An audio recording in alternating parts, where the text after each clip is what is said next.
19th June 2025 DSC afternoon shift paper చూద్దామండి. First question వచ్చి ఇంతి పదానికి ప్రకృతి రూపం అడిగారు. ఇందువు, స్త్రీ, ఇదువు, ఇందువు అని అడిగే ఆప్షన్స్ ఇచ్చారు. తర్వాత సెకండ్ వచ్చి ప్రకృతి వర్ణ ఇతివృత్తం కలిగిన పాఠాలు వరుసగా, అంటే ఒక్కొక్క ఆప్షన్కి 2 లెసన్స్ ఇచ్చారు. ఒకసారి ఇతివృత్తాలు కూడా సేమ్ ఉన్న ఒకసారి చూసుకొని వెళ్ళండి. థర్డ్ వన్ వచ్చి సుకవి జీవించే ప్రజల నాలుక ఎందు అని ఏ కవి అన్నారు అని చెప్పి కవి పేర్లు ఇచ్చారు. సో ఏదన్నా కొటేషన్స్ కానీ సామెతలు కానీ ఏ కవైనా చెప్పింటే అది కూడా ఒకసారి చూసుకోవాలండి. ఫోర్త్ వన్ వచ్చి సైకాలజీకి సంబంధించి రక్షక తంత్రాలు ఇచ్చారు. ఈ 4 ఆప్షన్స్ సేమ్గా ఉంటాయి. సో కాన్సెప్ట్ తెలిస్తే ఆన్సర్ చేయడం ఈజీగా ఉంటుంది.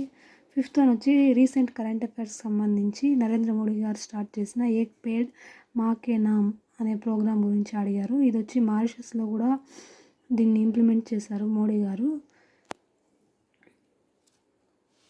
సిక్స్త్ వన్ వచ్చి బిరుదులు అడిగారు. ఇక్కడ చిత్తరంజన్ దాస్, దాదాబాయి నౌరోజీ, జయప్రకాష్ నారాయణ్, లాల్ బహదూర్ శాస్త్రి. ఇక్కడ లాల్ బహదూర్ శాస్త్రి వచ్చి మ్యాన్ ఆఫ్ పీస్ అని ఇచ్చారు, కానీ ఆయన్ని అశాంతి పితామహుడు అని పిలుస్తారు. సో ఒకసారి అది కూడా చెక్ చేసుకోవాలండి ఎవరిదైనా బిరుదులు ఉంటే. తర్వాత రీసెంట్ ట్రెండింగ్ కమిటీస్ గురించి అడుగుతున్నారు. సో కమిటీస్ కూడా ఒకసారి చూసుకోవాలండి. KL Radhakrishna committee, R Lodha committee, Arvind Panagariya committee, Swaminathan committee. చూడండి ఇవంతా recent topics. Fast track highways, BCCI సంస్కరణలు, వందే భారత్ రైళ్ళు. తర్వాత ఎయిత్ క్వశ్చన్ వచ్చి ఎన్పీ 2020 గురించి అడిగారు. సో ఎన్పీ 2020 గురించి కంపల్సరీ ఒక క్వశ్చన్ వస్తుంది కాబట్టి క్లియర్గా చూసుకొని వెళ్ళండి. నైన్త్ వన్ వచ్చి ఆర్టీ 2009 గురించి. ఈ క్వశ్చన్ రీసెంట్ టైమ్స్లో గవర్నమెంట్ ఇంప్లిమెంట్ చేస్తుంది 25 సీట్స్ బ్యాక్వర్డ్ క్లాసెస్కి. సో టాపిక్ అడగట్లేదు, సెక్షన్ అడిగారు. సో సెక్షన్స్ కూడా క్లియర్గా చూసుకెళ్ళండి. తర్వాత పద్మ అవార్డ్స్ గురించి పిఆర్ శ్రీజేష్ ఏ రాష్ట్రానికి చెందిన ఆటగాడు అని చెప్పారు. సో పద్మశ్రీ, పద్మవిభూషణ్, పద్మభూషణ్ ఎవరు పొందారు అనే దానికంటే ఏ రాష్ట్రానికి చెందినవారు అనేది కూడా ఒకసారి చూసుకోవాలండి. ప్లస్ వాళ్ళు ఏ క్రీడల్లో ఏ రంగంలో రాణించారో అది కూడా ఒకసారి చూసుకెళ్ళండి. తర్వాత గణిత క్లబ్లు పాఠశాలలో పెట్టాలని సూచించిన కమిటీ ఏది అని అడిగారు. పూణేలో బాలికల పాఠశాల స్థాపించింది ఎవరు?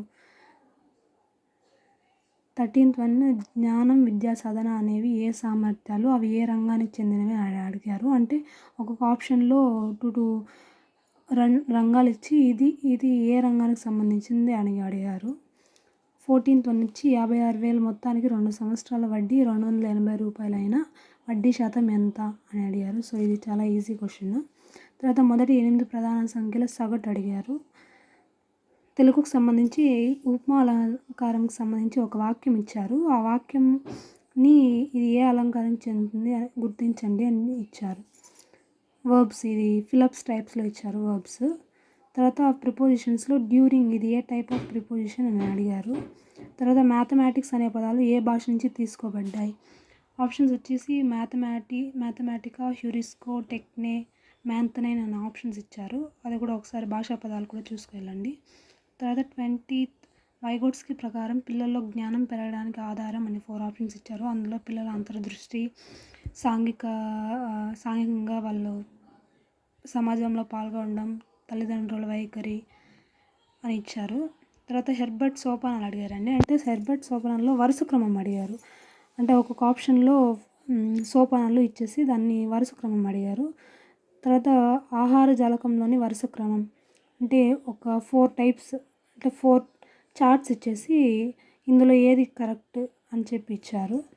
స్థిర ఆవాసం లేని జంతువు జతలు అని ఇచ్చారు. అంటే సింహం, ఎలుగుబంటి, పాము, కుందేలు, ఉడత, కాకి, కోతి, ఏనుగు, ఈ 4 ఆప్షన్స్ ఇచ్చారు. వీటిలో స్థిర ఆవాసం లేని జంతువుల జతలు అని అడిగారు. తర్వాత ఊపిరితిత్తులకు సంబంధించి సరికానిది అని స్టేట్మెంట్స్ ఇచ్చారు. 3 స్టేట్మెంట్స్ ఇచ్చి ఆ 3 స్టేట్మెంట్స్లో ఏవి కరెక్ట్ ఏవి రాంగ్ అని చెప్పి ఆప్షన్స్ ఇచ్చారు. తర్వాత 25th నానార్థాలకు సంబంధించి నిషా అనే పదం ఇచ్చారు. తర్వాత ఇంగ్లీష్ నోట్ మేకింగ్ గురించి అడిగారు. నోట్ మేకింగ్లో యూజెస్ ఏంటి అంటే 4 స్టేట్మెంట్స్ ఇచ్చేసి అందులో ఏది నోట్ మేకింగ్ వల్ల యూజ్ అవుతుంది అని ఇచ్చారు. తర్వాత 27 వచ్చి నోట్ టేకింగ్ యూజెస్ అడిగారు. తర్వాత క్షుణ్ణ పఠనం ఉపయోగం కానిది అని స్టేట్మెంట్స్ ఇచ్చారు. ఇక్కడ అన్ని క్వశ్చన్స్ ఆల్మోస్ట్ స్టేట్మెంట్స్ ఇచ్చి ఆ స్టేట్మెంట్స్లో ఏది కరెక్ట్ అని గుర్తించమన్నారు, లేదంటే ఈ స్టేట్మెంట్స్లో ఏది రాంగ్ అని అడిగారు. తర్వాత 29th గ్రామర్ డెవలప్మెంట్లో డ్రామా యొక్క రోల్ అడిగారు. ఇక్కడ కూడా స్టేట్మెంట్సే ఇచ్చారు, స్టేట్మెంట్స్లో ఏది కరెక్ట్ అని అడిగారు. తర్వాత మ్యాథ్స్కి సంబంధించి త్రిభుజంలో వృత్తం A1 A2 P1 P2 ఇలా ఇచ్చేసి అంటే అసెండింగ్ ఆర్డర్ డిసెండింగ్ ఆర్డర్ అడిగారు. తర్వాత 31st క్వశ్చన్ వచ్చి commissions, Woods commission, Hartog commission, Sadler committee, Sargent commission. అంటే ఈ కమిటీ యొక్క మెయిన్ ఉద్దేశాలు ఏంటి అని మెయిన్ టాపిక్ ఇచ్చారు. ఒకసారి అవి కూడా చూసుకెళ్ళండి. తర్వాత పీడియాట్రిషియన్ సిలబిక్ ఫార్మ్స్ అడుగుతున్నారు. సిలబస్ గురించి ప్రతి ఎగ్జామ్లో ఒక క్వశ్చన్ అడుగుతున్నారు. సో అది కూడా ఏదన్నా కొంచెం డిఫికల్ట్గా ఉండే వర్డ్స్ అడుగుతున్నారు. సో అది కూడా ఒకసారి చూసుకెళ్ళండి. తర్వాత stress on the word black board, అంటే బ్లాక్ బోర్డ్ అనే వర్డ్లో ఏ వర్డ్ పైన ఎక్కువ స్ట్రెస్ ఉంది అని ఆప్షన్స్ ఇచ్చారు. ఆన్ ద ఫస్ట్ లెటరా, ఆన్ ద సెకండ్ లెటరా, on the first and second letter of every word అని అడిగారు. తర్వాత కోకవి పిట్ట హృదయ స్పందన ఎంత అని అడిగారు. దీనికి ఆన్సర్ 1200 అండి. తర్వాత సుభాష్ చంద్రబోస్ ఆదర్శ్ పురస్కారం పొందిన సంస్థ అని చెప్పి INCOIS, disaster management, BSF, natural disaster management అని 4 ఆప్షన్స్ ఇచ్చారు. తర్వాత UNO world education day 2025 theme ఏంటి అని అడిగారు. సో ఏదైనా ఇంపార్టెంట్ డేస్ ప్లస్ వాటి థీమ్స్ కూడా క్లియర్గా తెలుసుకొని వెళ్ళండి. తర్వాత అటవీ చట్టం లక్ష్యాలు కానిది ఏది అని 4 స్టేట్మెంట్స్ ఇచ్చారు. 4 స్టేట్మెంట్స్లో ఏ స్టేట్మెంట్స్ కరెక్ట్ అని కింద ABC, ABCD, CD అనే ఆప్షన్స్ ఇచ్చారు. వాటిలో మనం సెలెక్ట్ చేసుకోవాలి. అంటే ఇక్కడ అన్ని టాపిక్స్ తెలుసునే ఉంటాయి, కానీ ఈ స్టేట్మెంట్స్ ఇస్తే మనం కొంచెం కన్ఫ్యూజ్ అవుతాం. సో ఏ టాపిక్ నేర్చుకున్నా కాన్సెప్ట్ క్లియర్గా నేర్చుకుని వెళ్ళండి. తర్వాత ఉదాహరణలు ఇవ్వడం ఏ రంగానికి చెందినది అని అడిగారు. వాక్యాల్లోని పదాలు గుర్తించడం అనేది ఏ లక్ష్యానికి చెందింది అని అడిగారు. తర్వాత టెన్సెస్ ఇచ్చారు. అంటే టెన్సెస్ కూడా ఎలా ఇచ్చారంటే ఒక కాన్వర్జేషన్ అడిగి కాన్వర్జేషన్లో టెన్సెస్ని ఫిల్ చేయమని చెప్పారు. తర్వాత పట్టణ ప్రాంతంలో ఒక మనిషికి కావాల్సిన కనీస నీటి అవసరం ఎన్ని లీటర్లు. సో ఇది ఎందుకు వచ్చిందంటే రీసెంట్ టైంలో గవర్నమెంట్స్ ఇంప్లిమెంట్ చేస్తుంది, అంటే కనీస అవసరాలు తీర్చడానికి సంబంధించి. సో దానికి సంబంధించి ఒక బిట్ ఇచ్చారు. సో రీసెంట్గా కరెంట్ ట్రెండ్స్ ఏమైనా ఉంటే దాన్ని క్లియర్గా చూసుకెళ్ళండి. తర్వాత సైకాలజీకి సంబంధించి తనూజ ఉర్దూ నేర్చుకుంది, తర్వాత తెలుగు నేర్చుకుంది, ఇది ఏ రకమైన బదలాయింపు అని అడిగారు. తర్వాత ఫిజిక్స్ సంబంధించి గ్రాఫ్ ఇచ్చారు. X గ్రాఫ్లో కాలం, Y గ్రాఫ్లో దూరం సమవేగంతో వెళ్తున్నప్పుడు వడి స్థితి ఏంటి అని అడిగారు. ఆప్షన్స్ ఇచ్చారు. అది కూడా స్టేట్మెంట్సే ఇచ్చారు. ఆల్మోస్ట్ అన్ని క్వశ్చన్స్ స్టేట్మెంట్స్ ఇచ్చారు. మనకు క్వశ్చన్స్ తెలిసినట్టే అనిపిస్తాయి, కానీ స్టేట్మెంట్స్ ఇచ్చారు. తర్వాత W లేదా M ఆకారంలో ఉండే నక్షత్రాల గుంపు పేరు ఓరియాన్, ఉర్సా మేజర్, క్యాథియోపిన్ అలా ఆప్షన్స్ ఇచ్చారు. ఒకసారి అది కూడా చూసుకెళ్ళండి.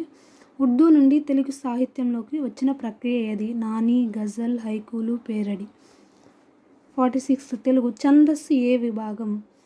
భాషా విభాగం, సాహిత్య విభాగం, భాషా వ్యాకరణం, విషయ విభాగం. మీరు క్వశ్చన్స్ కాన్సెప్ట్ తక్కువ టైంలో ఎక్కువ నేర్చుకోవాలన్నప్పుడు మామూలుగా మనకు ఛానల్స్లో ర్యాపిడ్ మ్యారథాన్స్ పెడతా ఉంటారు. ఒకసారి అది చూసుకొని వెళ్ళినట్లయితే మీకు ఈజీగా ఉంటుంది ఈ రివిజన్కి.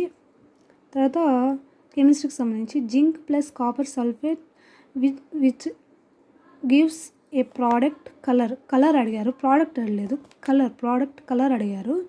ఇది 8th క్లాస్లో ఉందండి ఈ క్వశ్చన్. ఒకసారి ఇలాంటివి ఏదైనా కొంచెం డిఫరెంట్గా, అంటే నార్మల్గా అడిగేలా కాకుండా డిఫరెంట్గా ఉంటే అది కూడా ఒకసారి చూసుకెళ్ళండి. తర్వాత 10,000 అడుగుల పైన ఉన్న ప్రాంతాల్లో ఉన్న వాటిని మ్యాప్లలో ఏ రంగులో చూపిస్తారు? ఎరుపు, పసుపు, గోధుమ రంగు, నీలిరంగు. తర్వాత ఆర్టికల్స్ సంబంధించి ఇది కూడా కాన్వర్జేషన్ ఇచ్చారు. కాన్వర్జేషన్లో ఆర్టికల్స్ ఫిల్ చేయమని చెప్పారు. Dash mother took pity in her dash book. And articles సంబంధించి ఇంకొక క్వశ్చన్ ఇచ్చారు. I will pay you dash 100 dash week. So ఇలా ఇస్తున్నారండి, అంటే తెలిసిన టాపిక్సే కానీ స్టేట్మెంట్స్ ఇస్తున్నారు. సో కాన్సెప్ట్ వైజ్ మీరు ఒకసారి ఏదైనా ఛానల్స్లో ర్యాపిడ్ మ్యారథాన్స్ చూసారంటే మీకు క్లియర్గా ఉంటుంది. సో మీకు ఈ వీడియో నచ్చినట్లయితే లైక్ చేయండి, సబ్స్క్రైబ్ చేయండి. నేను పార్ట్ 2 కూడా అప్లోడ్ చేస్తానండి. సో మీకు నచ్చినట్లయితే సబ్స్క్రైబ్ చేసి మీ ఫ్రెండ్స్కి షేర్ చేయండి, వాళ్ళకు కూడా యూజ్ అవుతుంది.